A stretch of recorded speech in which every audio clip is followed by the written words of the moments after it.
Most of the Google Glass technology is already incorporated in smartphones, but Google researchers thought of using it in an unprecedented way. Chris Dale is the senior manager of communications for Google Glass. So Google Glass is a tiny computer that sits in a lightweight frame, just like this, and rests neatly above your eye, and it makes exploring and sharing the world around you a lot easier. The frame has a tiny video screen and a camera that connect wirelessly to the internet through a smartphone.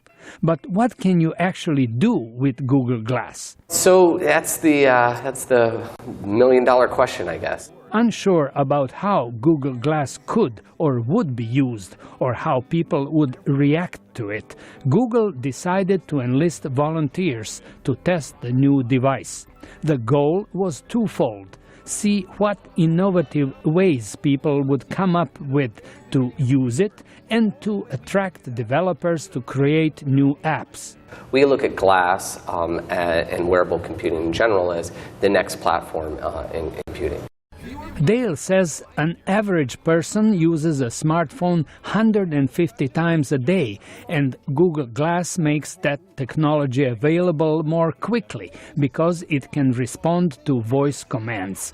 The device is turned on by tapping one side of the frame. When you say "OK, Glass," the screen shows a range of options, including search the web, take a picture, take video, send a message, and search for directions.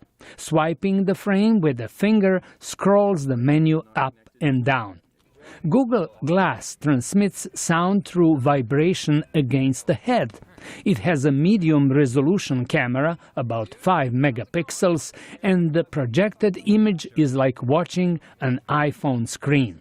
Seth Rosenblatt, senior writer for CNET News, says while it's interesting to be able to do internet-related tasks with nothing in your hand, wearing the device in public attracts a lot of attention. They've done something very interesting with technology, but in terms of social interactions, they've got a very long road ahead of them.